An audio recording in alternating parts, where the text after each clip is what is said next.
Hello everyone and welcome to the finals of the FIDE World Cup 2019. It's game 1 of the match, Teimour Radjabov versus Ding Liren, and well, let's just dive straight into it. We don't have any photos yet since it's only game 1, but we will have at least some tomorrow. Let's just enjoy it. With the white pieces, Radjabov opens with e4. We have e5 by Ding, knight to f3, knight to c6, and bishop to b5. Duru Lopez is on the board. With a6, Morphy's defense, bishop to a4, and now knight to f6. With castles, all standard stuff, bishop to e7.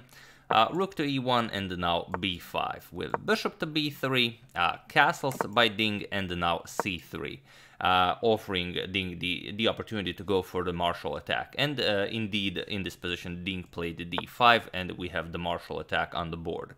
Now, if some of you are maybe new to the channel and if you're interested a bit more in the martial attack, do check out the link in the description below. It will be the first link you see. It's the first game, well, the most famous first game ever played, where the martial attack is being deployed in the game. Of course, Capablanca versus Frank James Marshall. Do check it out. It's just very nice. So we go into the e captures on d5, the standard line. Knight captures on e5, knight captures on e5, and now rook captures on e5.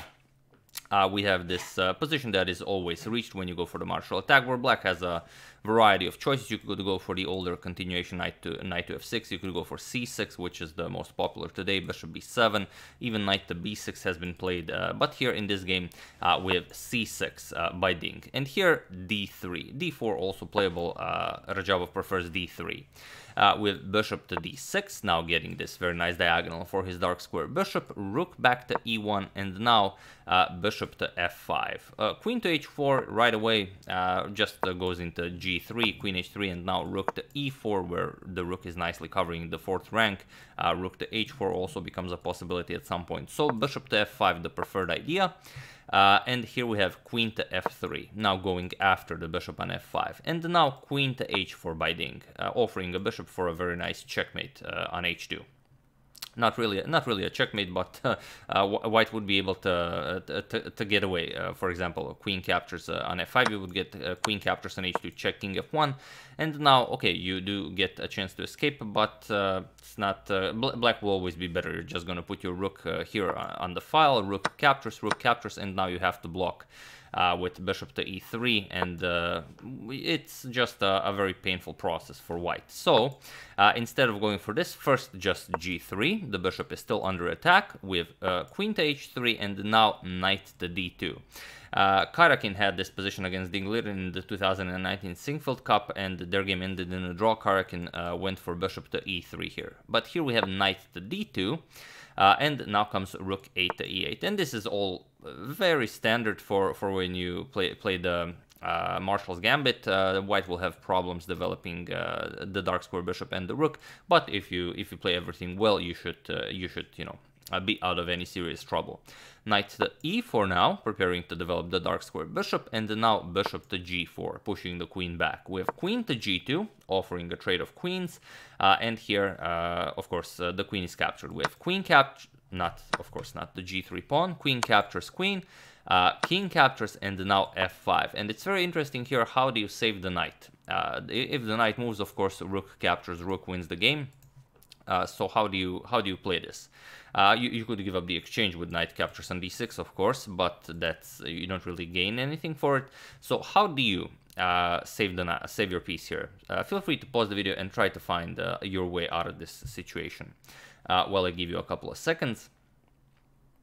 So for those of you who were able to do it, congratulations on finding such a nice hidden idea. And for those of you who just want to enjoy the show, h3. Now the point is, after the bishop moves, you will either push g4 or the even better bishop to f4. For example, now if bishop to h5 was played and now g4 is possible, where you will either, after the bishop moves, pick up the f5 pawn, which is attacking your knight, or if pawn captures, then your knight is no longer under attack. But there's an even better. After bishop to h5, bishop to f4 is even better, and this is why.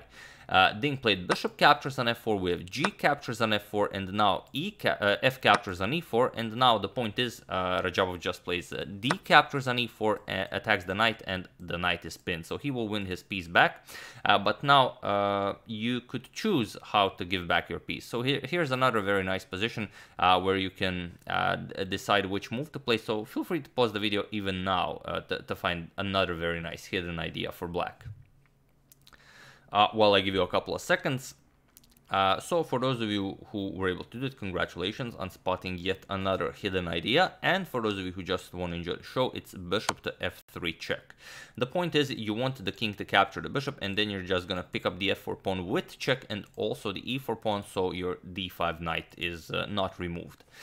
So king captures on f3, we have rook captures on f4 with check, king to g3, and now rook f captures on e4, so picking up both of the pawns, and with this picking of the pawns, black equalizes in material. We have rook captures on e4, rook captures on e4, and believe it or not, this has all been played before, so this position has been reached a lot of times, especially by Levon Aronian. He plays the Marshal a lot. He had this position against Caruana. He had it against Radjabov himself, who is playing this game. He had it against Judith Polgar. He had it against Nakamura.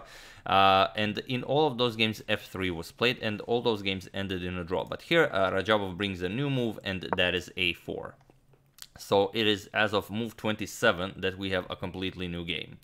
But okay, now of course you want to open up the file for your rook, maybe undermine the c6 pawn, maybe make the knight on d5 vulnerable, but it's not going to be easy. Ding plays a rook to e2. He goes after the b2 pawn first. We have a captures on b5, and now a captures on b5. If you go after the b2 pawn first, then you get bishop captures on d5, pawn captures on b captures on a6, and this now is a winning position for Radjabov. Of course, Ding is not going to allow that to happen. He plays a captures on b5, and now we have bishop captures on d5, grabbing the knight, c captures, and now rook to d1, going after the d5 pawn. Ding captures on b2, we have rook captures on b2, rook captures on d5, and now rook to b3, pinning the pawn here, while also defending the b5 pawn, and Radjabov unpins with f3, and now we have this position where it's rook and 3 pawns each. There's not a lot to go on, so Ding just captures. We have rook captures on c3, rook captures on b5, and it was in this position that Radjabov and Ding agreed to a draw. So the first game of the FIDE World Cup 2019 ends in a draw, and although it's a very theoretical struggle, all of these moves up until that a4 move have been played before, especially by Levon Aronian, and I thought, okay, maybe it was too much of a let's say prepared game to show, but then I thought, okay, it's the finals of the FIDE World Cup, they played the Marshall's Gambit, so I thought better just to show this game. So I do hope you enjoyed it, and that you were able to spot the two hidden ideas, as they're not easy to find, especially if you do not know this line up until move 26. But yeah, and also I will show another game today.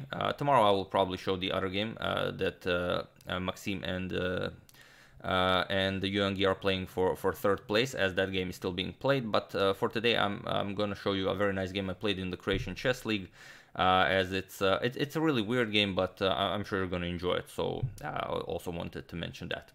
But yeah, I wanted to thank Amir Torki, Steven Anderson, and Stanley Mandel for a contribution to my channel. Thank you a lot. I really appreciate it. As usual, you can check 2 of my previous videos here. Thank you all for watching, and I will see you soon, continuing the coverage of the FIDE World Cup. Tomorrow we have the second game of the finals, checking up on your suggestions, and soon with the conclusion of the Capablanca saga. So thank you all. I will see you soon, and have an excellent rest of your day.